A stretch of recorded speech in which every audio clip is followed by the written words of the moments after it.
Time نہیں لوں گا اور درخواست کروں گا جناب مولانا طارق جمیل صاحب سے کہ وہ تشریف لائیں اور اپنے خطاب سے محسوس کریں آپ کو. بہت شکریہ.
السلام علیکم ورحمۃ اللہ وبرکاتہ. الحمد للہ الذی خلق فسوى والذی قدر فہدى. الحمد للہ الذی بیدہ الملک وهو على كل شيء قدير. الحمد للہ الذی لا نحصي ثناء عليه وهو كما أثنى على نفسه. وأشهد أن لا إله إلا الله وحده لا شريك له وأشهد أن سيدنا ومولانا محمدا عبده ورسوله. أما بعد، أعوذ بالله من الشيطان الرجيم. بسم الله الرحمن الرحيم. لقد جاءكم رسول من أنفسكم عزيز عليه ما عنتم حريص عليكم بالمؤمنين رؤوف رحيم. فإن تولوا فقل حسبي الله لا إله إلا هو عليه رب العرش العظيم. وقال النبي صلى الله تعالى عليه وسلم: إن الله بعثني كافة للناس رحمة فأدوا عني. وقال النبي صلى الله تعالى عليه وسلم: بعثت إلى الأسود والأحمر وإلى كل جن وإنس. وقال النبي صلى الله تعالى عليه وسلم: لا يؤمن أحدكم حتى أكون أحب إليه من ولده ووالده والناس أجمعين. وكما قال صلى الله تعالى عليه وسلم.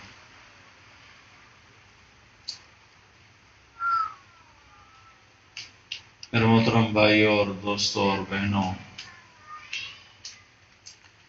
دنیا میں انسان ان پڑھ اور جاہل پیدا ہوتا ہے، لہذا اس سے رہبری کی ضرورت ہوتی.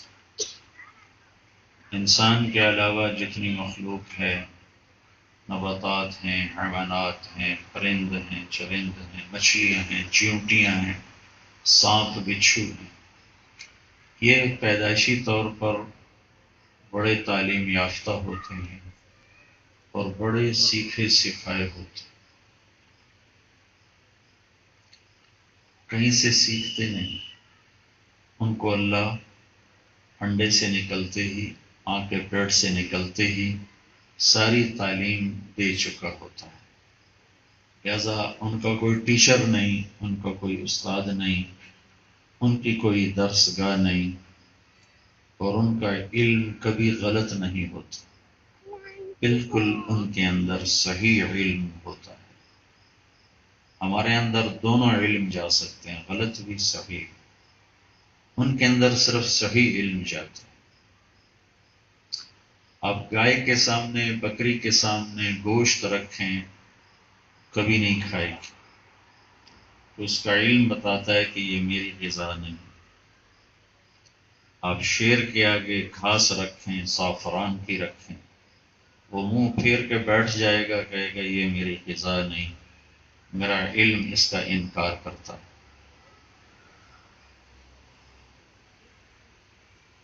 سانپ کو کیسے پتہ چلتا ہے میرے اندر زہر ہے؟ ماں تو جا چکی ہوتی، ماں موجود نہیں ہوتی انڈوں پر، وہ انڈے دے کے بند کر کے چلی جاتی۔ اب یہ چھوٹا سا بچہ جب نکلتا ہے، اسے کیسے پتا ہے کہ میرے منہ میں زہر ہے اور ڈسنے سے میرا کام چلتا ہے؟ کوئی بتانے والا کوئی نہیں۔ ایک مچھلی ہے سمندر کی، اس کا نام ہے ایل، سانپ کی طرح ہوتی ہے۔ وہ سارے سمندروں میں پائی جاتی ہے، لیکن اس کے انڈے دینے کا جو ٹیمپریچر اور موسم ہے وہ صرف برموڈا ہے، جنوبی امریکہ کی طرف برموڈا جزیرہ، اس کے دائیں بائیں کا سمندر، صرف وہاں وہ انڈے دیتے ہیں۔ اس کے علاوہ کہیں انڈے دینے کے لیے پانی ٹیمپریچر موزوں ہے۔ تو مختلف سمندروں سے وہ مچھلیاں ٹریول کرتی ہیں، مادہ مچھلی، اور ہزاروں کلومیٹر چلتی ہیں پانی کے اندر، کوئی سائن بورڈ کوئی نہیں، کوئی سامنے سڑک کوئی نہیں، اور وہ سب برموڈا پہنچتی ہیں، یورپ سے، امریکہ سے، ایشیا سے، افریقہ سے۔ اگر سوڈان کو سمندر لگتا ہے تو اس کی بھی ایل یہاں سے چلتی ہے اور وہاں جاتی ہے۔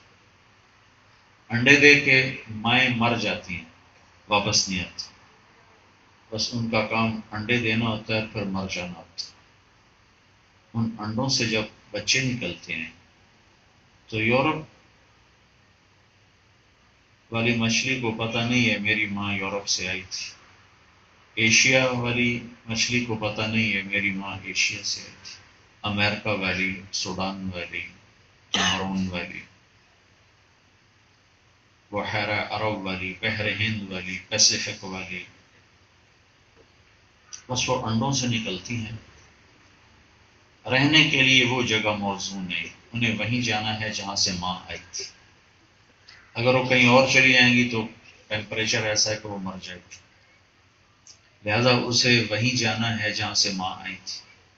وہ سامنے خاموش سمندر لاکھوں مربع میل کلومیٹر میں پھیلا ہوا ہے، کدھر جانا؟ تو اب یہ مچھلیاں ٹریول کرتی۔ آج تک انسانی تحقیق جہاں تک پہنچی، آج تک کبھی ایسا نہیں ہوا کہ یورپ کی ایل امریکہ چلی گئی، یا امریکن ایل یورپ چلی گئی، یا ایشین ایل افریقہ چلی گئی، یا افریقن ایل وہ ایشیا چلی گئی۔ وہ ٹھیک وہاں پہنچتی ہے، نر یا مادہ، جہاں سے اس کی ماں آئی تھی، پھر وہ وہاں رہتی ہے، پروان چڑھتے ہیں، پھر اس کے انڈے دینے کا وقت آتا ہے تو پھر دوبارہ وہ ہزاروں کلومیٹر کا سفر کر کے وہاں پہنچتی ہے، وہ وہاں انڈے دیتی ہے۔ یہ میں آپ کو انسان اور غیر انسان کا فرق بتا رہا ہوں کہ جو انسان کے علاوہ ہے بہت تعلیم یافتہ۔ آپ سیب پہ کبھی آم نہیں دیکھیں گے کہ سیب بھول گیا اور آم نکالنے شروع کر دیا، اور آم کے اوپر آپ انگور نہیں دیکھیں گے کہ بھول گیا آم اور اس نے انگور نکال دی۔ تو انسان اس کے برعکس ہے، اس کے اندر غلط بھی جاتا ہے، ٹھیک بھی جاتا ہے۔ بکری کے آگے گوشت رکھو نہیں کھائے گی، گھاس رکھو کھائے گی، شوگر والے مریض کے آگے مٹھائی رکھو، مرد ہے، عورت ہے، ڈاکٹر ہے، ضرور ہاتھ بڑھائے گا اور اپنے آپ کو کہے گا کوئی نہیں ادھی گولی ود کھا لوں. اپنے علم کے خلاف کر گیا کہ شوگر میں مٹھائی منع ہے، لیکن یہ دونوں طرح چلتا ہے. اس کی مثال دے رہا ہوں، یہ غلط بھی چلتا ہے، ٹھیک بھی چلتا ہے. تو اپنے آپ کو جسٹیفائی کرتا ہے کہ میں آدھی گولی زیادہ کھا لوں گا، کوئی نہیں. کل 2-4 کلومیٹر پیدل چل لوں گا، کوئی نہیں. کھاتا ضرور ہے، چاہے وہ ڈاکٹر صاحب ہی کیوں نہ ہو. کہ انسان کے اندر غلط چلنے کی بھی طاقت ہے، ٹھیک چلنے کی بھی طاقت ہے، اور پیدائشی طور پر یہ جاہل ہوتا ہے، یہ علم باہر سے لیتا. اچھا میں قرآن سے بتاتا ہوں. واللہ اخرجکم من بطون امہاتکم لا تعلمون شیئا. ہم نے تمہیں ماں کے پیٹ سے نکالا، تم کچھ بھی نہیں جانتے تھے. اب دوسرے بارے میں سنو. ربنا الذی اعطى كل شیء خلقه ثم هدى. رب وہ ہے جو ہر چیز کو پیدا کر کے اس کو علم دیتا ہے، زندگی گزارنے کا طریقہ ہدایت دیتا ہے. تو ہمارے اور باقی مخلوق میں یہ فرق ہے. یہ چیونٹی 1 سینٹی میٹر دیکھ سکتی، اس سے آگے نہیں. 1 سینٹی میٹر کیا چیز ہے، اس سے آگے نہیں دیکھ سکتی. آپ اس کی قطار دیکھو، کہیں غلطی دکھاتی کیسے جا رہی ہوتی. ہمارے اندر کتنے آئی ریسیپٹر لگے ہوئے ہیں؟ 13 کروڑ اس میں ہے، 13 کروڑ اس میں ہے، 26 کروڑ آئی ریسیپٹر لگے ہوئے ہیں. یوں سمجھو 26 کروڑ بلب ہیں، اور ہماری کوئی قطار ٹھیک نہیں. ساری ٹریفک پھنسی ہوئی ہے، ساری لائنیں ٹوٹی ہوئی ہیں. کہ انسان غلط بھی چلتا ہے، ٹھیک بھی چلتا ہے. اور چونکہ اس کا امتحان ہے تو اس کے اندر غلط چیز بھی جا سکتی ہے، صحیح بھی جا سکتی ہے. اس زبان سے جھوٹ بھی بول سکتا ہے، سچ بھی بول سکتا ہے. نکاح بھی کر سکتا ہے، زنا بھی کر سکتا ہے. شراب بھی پی سکتا ہے، شربت بھی پی سکتا ہے. پتھر کے آگے بھی جھک سکتا ہے، اللہ کے آگے بھی جھک سکتا ہے. صحیح بھی تول سکتا ہے، غلط بھی تول سکتا ہے. ظلم بھی کر سکتا ہے، انصاف بھی کر سکتا ہے. گالی بھی دے سکتا ہے، دعا بھی دے سکتا ہے. بدلہ بھی لے سکتا ہے، معاف بھی کر سکتا ہے. نماز چھوڑ بھی سکتا ہے، پڑھ بھی سکتا ہے. زکوٰۃ دے بھی سکتا ہے، روک بھی سکتا ہے. حلال بھی کما سکتا ہے، حرام بھی کما سکتا ہے. رشوت بھی لے سکتا ہے، تنخواہ پہ بھی گزارا کر سکتا ہے. تو یہ دونوں اس کے اندر چلتے ہیں، دونوں چلتے ہیں. تو اب یہ صحیح کیا ہے، غلط کیا ہے، یہ اپنی عقل سے نہیں جانتے. اس کلا کو پر کرنے کے لیے 1,24,000 نبیوں کا سلسلہ ہے. ہماری خوش قسمتی ہے کہ ہمیں آخری نبی کا امتی ہونا ملا. اور یہ حیرت کی بات ہے کہ دنیا میں سب سے عظیم انسان نبی تھے، رسول تھے، اور کسی کی تاریخ محفوظ نہیں ہو سکی. 1,24,000 میں سے صرف 25 کے نام قرآن میں، 25. باقی 1,24,000 کہاں آئے، کب آئے، کیا لے کر آئے، کیا تاریخ ہے، کیا ان کی سیرت ہے، کچھ پتہ نہیں. ان کی قبریں کہاں کہاں ہیں، کچھ پتہ نہیں. بعض نبیوں کی قبریں معلوم ہیں لیکن وہ تحقیق نہیں، اندازہ ہے، اندازہ ہے. ابراہیم علیہ السلام کی قبر محفوظ ہے، موسیٰ علیہ السلام کی قبر، ہارون علیہ السلام کی قبر، یوشع علیہ السلام کی، لیکن یہ 100% نہیں، اندازہ ہے. 25 انبیاء کے نام ہیں، چند ایک کی سیرت. صرف واحد جناب رسول اللہ صلی اللہ علیہ وسلم ہیں، جن کی پیدائش سے لے کر دنیا سے جانے تک ہر ادا محفوظ ہے، اور ان کی آرام گاہ متعین ہے، مخصوص ہے، یہی ہے اور کوئی نہیں، یہی ہے. چونکہ آپ نے سارے عالم کو آپ کو کے لیے رہبر بن کے آنا تھا، سارے جنات کے لیے، سارے انسانوں کے لیے، سارے زمانوں کے لیے. تو اگر آپ کی سیرت ضائع ہو جاتی تو پھر حجت قائم نہ ہوتی. تو جیسے اللہ نے قرآن کی حفاظت فرمائی ہے، کہ زیر زبر میں کوئی فرق نہیں. ایسی اللہ نے اپنے نبی کی سیرت کی حفاظت فرمائی ہے کہ ہر ادا محفوظ. اب دیکھتے ہیں کوئی رفع یدین کرتا ہے، کوئی نہیں کرتا ہے، کوئی اونچی آمین کہتا ہے، کوئی نہیں کہتا ہے، کوئی یہاں ہاتھ باندھتا ہے، کوئی یہاں ہاتھ باندھتا ہے. یہ سب میرے نبی کی ادائیں ہیں. جس کام کو میرے نبی نے ایک دفعہ بھی کیا اللہ نے اسے زندہ رکھا ہے. ایک طبقہ وہ کر رہا ہے، ایک طبقہ وہ کر رہا ہے، ایک طبقہ وہ کر رہا ہے، ایک طبقہ وہ کر رہا ہے. جس سے محبت ہوتی ہے اس کی ہر ادا کو باقی رکھا جاتا ہے، محفوظ رکھا جاتا ہے. تو اللہ نے ایک اسے تو پیار کیا. اللہ کی ذات کے لیے لفظ عشق مناسب نہیں، لفظ عشق مناسب نہیں اللہ کی ذات کی. لیکن سچی بات یہ ہے کہ اس کے علاوہ مجھے اور کوئی لفظ یہاں جچتا بھی نہیں ہے کہ جو اللہ نے محبت کر دی ہے اس کے لیے لفظ محبت تھوڑا ہے. اس لیے کہ محبت اور عشق میں فرق ہے. محبت تقسیم ہو جاتی بیوی سے، بچوں سے، ماں سے، باپ سے، اپنے آپ سے، بھائیوں سے، دوستوں سے، وطن سے، پیسے سے. اور عشق تقسیم نہیں ہوتا، جس پر آ گیا بس آ گیا، باقی ہر ایک سے ناطہ کٹ جاتا ہے.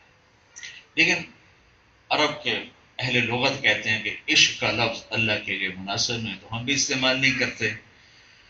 لیکن بات کچھ ایسی ہی ہے کہ اللہ نے حد ہی کر دی. کہ میں ایک مثال دیتا ہوں. اگر ہمیں اللہ کے نبی کے، ہمارے نبی کی چند بکریاں تھیں، 9 بکریاں تھیں، ایک بکرا تھا چھوٹا سا ریوڑ تھا. اس کو ام ایمن چراتی تھی اور شام کو دودھ نکالتی تھی. جس گھر میں آپ تشریف فرما ہوتے تھے تو وہ دودھ وہاں پہنچ جاتا تھا. تو ہمیں معلوم ہونے کے لیے تو اتنا ہی کافی ہے. اگر ان بکریوں کے نام ہمیں معلوم نہ ہوتے تو کیا فرق پڑتا؟ کیونکہ بکری کے نام جاننے نہ جاننے پر تو جنت دوزخ کا فیصلہ نہیں ہے. میں نے آپ کو کہہ دیا جی اللہ کے نبی کی 9 بکریاں تھیں تو بات ختم ہو گئی. ایک بکرا تھا، بات ختم ہو گئی. اس کی محبت بتا. ان کی بکریوں کے نام ہم تک پہنچائے ہیں: عجوہ، سقیہ، برکہ، زمزم، ورثہ، اطلال، اطراف، قمرا، غیفاء. یہ 9 بکریاں تھیں، ان کے یہ نام. اور اگلی بھی بتاؤں، اس میں آپ کی بکری قمرا آپ کی زندگی میں مر گئی، اور جو بکرا 10واں ہے اس کا نام یمن ہے. یمن. یہ میرے اللہ کا پیار ہے اپنے نبی کے ساتھ. کوئی اونچی آمین کہتا ہے میرے نبی نے یہ بھی کیا ہے. ہم آہستہ کہتے ہیں میرے نبی نے یہ بھی کیا ہے. امام شافی والے رفع یدین کرتے ہیں میرے نبی نے وہ بھی کیا ہے. اور نہیں کیا ہے میرے نبی نے نہیں کیا ہے تو ہم نہیں کرتے ہیں. وہ بھی زندہ ہے، وہ بھی زندہ ہے، ہر شے زندہ. اور آج اسی پر خواہ مخواہ لڑ کتنے فرقے بن گئے، کتنی جماعتیں، ایک دوسرے کے پیچھے نماز ہی نہیں پڑھتے. ایسی نفرت اور تعصب قائم ہو گیا. آپ نے 2 گدھوں پہ سواری کیا، چلو ٹھیک ہے کہ 2 گدھوں پہ سواری، گل مک گئی. نہیں، ایک کا نام عفیر ہے، ایک کا نام یافور ہے. یافور کی پھر تاریخ ہے. خیبر کی جنگ میں مال غنیمت کٹھا ہو، جانور، گھوڑے، اونٹ، خچر، گدھے. تو ایک گدھا آگے بڑھ کے اللہ کے نبی کے پاس آ، یا رسول اللہ، آپ نبیوں میں آخری ہیں، میں اپنی نسل میں آخری ہوں. میرے اوپر، میرے باپ دادا پہ نبیوں نے سواری کی ہے، آپ آخری نبی ہیں، آپ مجھے اپنی سواری کے لیے قبول کریں. تو آپ نے اسے قبول کر لیا. تو آپ کی سواری 2 گدھوں پر بھی ہے، عفیر اور یافور. پھر یافور کی ایک اور مزدار بات، آپ کو کبھی کسی کو بلانے کی ضرورت ہوتی تو موقع پہ کوئی خادم موجود نہیں تو آپ یافور سے فرماتے ابو بکر کو بلا کے لاؤ، عمر کو بلا کے لاؤ، علی کو بلا کے لاؤ، عثمان کو بلا. یافور دوڑ لگاتا اور سیدھا جا کے ابو بکر کے دروازے پہ ٹکر مار دو، ٹھو،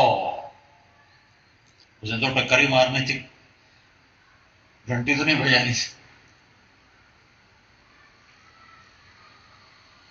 جب وہ باہر نکلتے تو سامنے یافور کھڑا ہوتا تھا، تو اس کا مطلب یہ ہوتا تھا کہ اللہ کے نبی نے بلایا ہے تو ساتھ چل پڑتا۔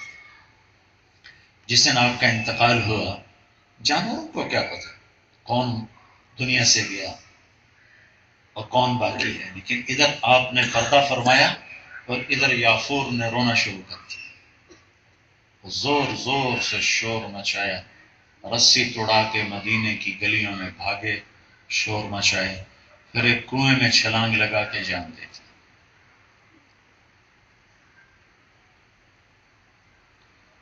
آپ نے 2 خچروں پہ سواری فرمائی، ایک کا نام تھا دلدل، ایک کا نام تھا فضہ۔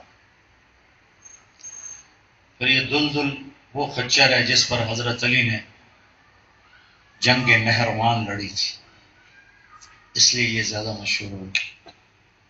پھر آپ نے 4 اونٹنیوں پہ سواری فرمائی، ایک کا نام تھا عزبا، ایک کا شہبا، ایک کا جدعا، ایک کا قصوا۔ جس دن آپ کا انتقال ہوا تو آپ کی اونٹنی عزبا نے چارہ چھوڑ دیا، پانی چھوڑ دیا، اور بیٹھ کے روتے روتے روتے مر گئے۔ آپ نے 2 اونٹوں پہ سواری فرمائی، ایک کا نام تھا عسکر، ایک کا نام تھا ثعلب۔ گھوڑے کئی تھے آپ نے سب کو راستہ دیا، غریبوں کو بھی راستہ دیا، خچر پہ سواری کی، متوسط طبقے کو راستہ دیا، خچر اور اونٹ پہ سواری کی، گدھے پہ سواری کر کے غریبوں کو راستہ دیا، خچر اور اونٹ پہ سواری کر کے متوسط طبقے کو راستہ دیا، بہترین گھوڑوں پہ سواری کر کے مالداروں کو راستہ دیا۔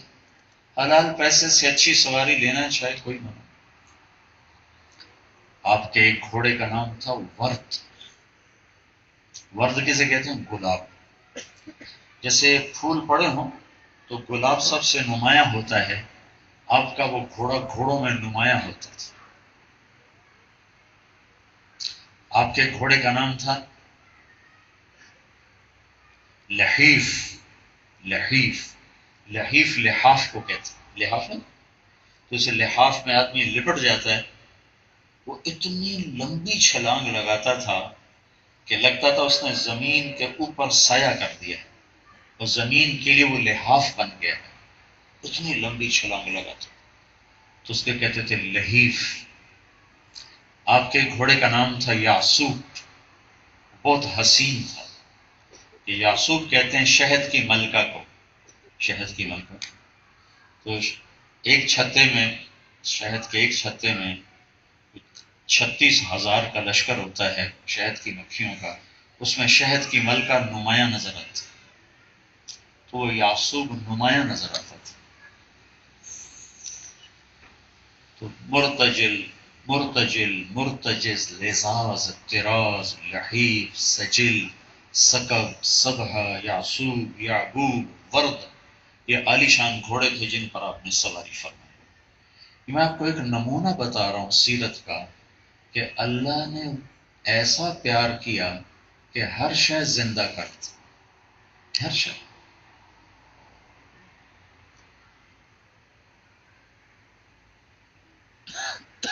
ماضی میں دنیا کے بڑے بڑے بادشاہوں کی پیدائش کا دن تاریخ ایسے متعین نہیں میں نے کہیں پڑھا جیسا میرے نبی کا۔ چنگیز خان دنیا کا سب سے بڑا بادشاہ گزرا، 6 صدی میں پیدا ہوا، بس 6 صدی میں پیدا ہوا، 550 کے قریب، اور یہ ایک یتیم بچہ پیدا ہو رہا ہے،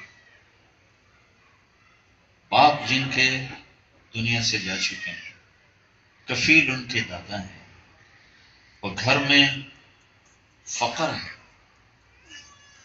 اور دادا عبد المطلب بیت اللہ کا پردہ پکڑ کے رو رہا ہے کہ یا اللہ میرا بیٹا عبداللہ چلا گیا، اگر آج بیٹی ہوئی تو اس کی نشانی ختم ہو جائے گی، اس کو بیٹا دے دے کہ اس کا نام زندہ رہے، اور اسے کیا خبر کہ آج شہنشاہ کائنات آ رہے ہیں، دادے کو کیا خبر؟ تو اللہ تعالیٰ نے ایک یتیم کے لیے مورخین کائنات تاریخ کو ایسا متنبع کیا کہ میں آپ کو آپ کی پیدائش کی تفصیل بتاتا ہوں۔ 22 اپریل 571 عیسوی، 12 ربیع الاول اور عام الفیل، 1 جیٹھ 628 بکرم، ہمارا جو بکرماجیت کا جو انڈین کیلنڈر، اور بروز پیر صبح ہو کے 4:20 پر آپ دنیا میں تشریف لائے۔ 4:20 میں کیوں کہتا ہوں؟ اس زمانے میں تو گھڑی نہیں تھی، یہ میرا اضافہ ہے 4:20۔ ویسے ایک کتاب میں بھی میں نے پڑھا، یہ اضافہ اس لیے ہے کہ میں نے مکہ مکرمہ میں 22 اپریل کی صبح صادق دیکھی کب ہوتی، اب تو چھپ گیا نا سب کچھ، تو 22 اپریل مکہ مکرمہ میں صبح صادق 4:20 پر ہوتی۔ تو اس طرح ایک یتیم کے آنے کو محفوظ کرنا کہ ہندی کیلنڈر بھی بیدار ہو اور اسلامی کیلنڈر بھی بیدار ہو اور عیسوی کیلنڈر بھی بیدار ہو، یہ میرے رب کی محبت نہیں تو اور کیا ہے؟ کہیں صدیوں بعد جا کر 3 چیزیں اکٹھی ہوتی ہیں، 22 اپریل ہو، 12 ربیع الاول ہو اور پیر ہو، یہ 3 چیزیں کہیں پتہ نہیں 100 سال میں یا صدیوں میں جا کر ہوتی۔ تو ہماری جماعت گئی تھی جبوتی، جیسے ابھی ہم آپ کے پاس ہیں، یہاں سوڈان میں اجتماع ہو رہا ہے، پہلے چاڈ میں تھا، پھر کیمرون میں تھا، تو وہاں سے پرسوں ہم آئے۔ تو جبوتی ادھر افریقہ کا ملک ہے، صومالیہ کے ساتھ، یمن کے سامنے، وہاں سے ہم پہنچے دبئی، تو وہاں میرا بیان تھا، مجھے تاریخ یاد نہیں تھی، وہاں پہنچا تو پتہ چلا، یاد آیا کہ آج 12 ربیع الاول ہے اور 22 اپریل ہے اور دن پیر کا ہے۔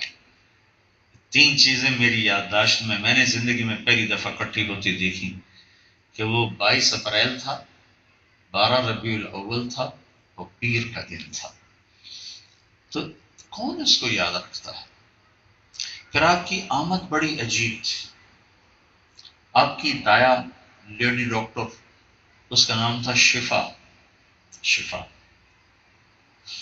ان کے ہاتھوں کئی بچے پیدا ہوئے، لیکن جب آپ کی آمد قریب ہوئی تو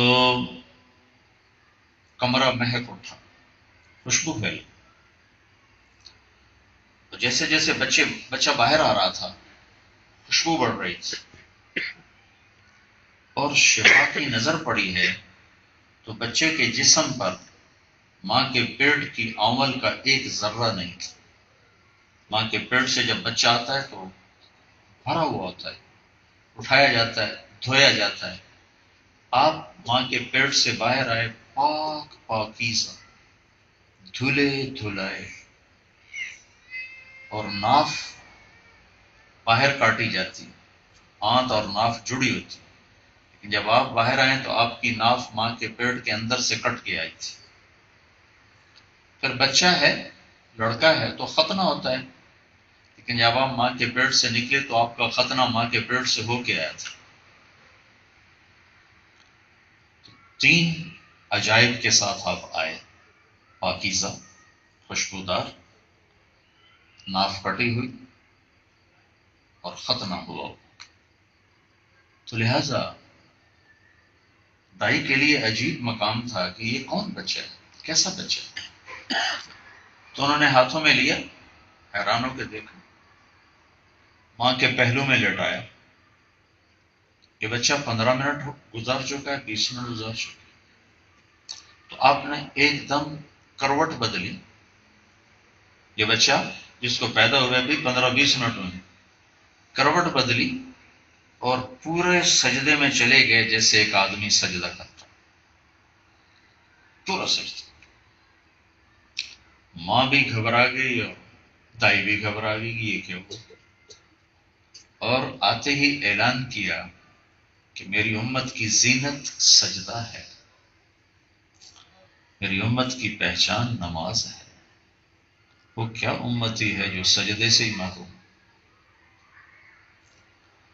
آپ نے لمبا سجدہ کیا، پھر سر اٹھایا ایسے، پوری چھاتی ایسے اٹھا دی، پھر اس ہاتھ پہ ٹیک لگائی اور اس ہاتھ کو اوپر اٹھایا، یوں شہادت کی انگلی ایسے اوپر کی۔ یوں کرنے سے سامنا فرماتی ہیں پورا عالم روشن ہو گیا، وہ ساری دنیا سمٹ کے میرے سامنے آ گئی، اور پھر اس کے بعد آپ گرے اور وہیں سیدھے ہو کے پڑ گئے جیسے معصوم بچے ہوتے۔ تو ماں کی بھی حیرت بڑھ چکی ہے، دائی کی بھی بڑھ چکی، تو ماں نے اٹھا کر گود میں لے لیا۔ ان کو دیکھ رہی ہیں یہ کیا ہے، اس نے کیا کیا ہے؟ تو ایک دم یوں لگا گھر کی چھت پھٹ گئی اور اس میں سے ایک بادل آیا، جیسے ہمارے یہاں سردیوں میں دھند پڑتی ہے، دھند تھا، غمام جس بارے میں اندر، اور پورے کمرے میں پھیل گئی وہ دھند، اور کمرے میں نظر نہیں آ رہا، اور اتنی وہ گہری ہو گئی کہ گود میں بچہ ماں کو نظر نہیں آ رہا۔ اس دھند میں سے آواز آئی، طوفوا به مشارق الارض ومغاربها لیعرفوا باسمه ونعته وصورته۔ اس بچے کو ساری کائنات کا چکر لگواؤ۔ اور جب یہ آواز آ رہی تھی تو حضرت آمنہ کو لگا کہ بچہ میری گود سے نکل چکا ہے، بچہ گود میں نہیں ہے، نظر بھی نہیں آ رہا ہے اور محسوس بھی نہیں ہو رہا، گود میں نہیں ہے، اور آواز آئی اس بچے کو ساری کائنات دکھا دو، پھرا دو، تاکہ پوری کائنات کے انسانوں کو پتہ چلے کہ اسی کے پیچھے چلیں گے تو اللہ ملے گا اور منزل ملے گی، ورنہ بھٹکتے رہیں۔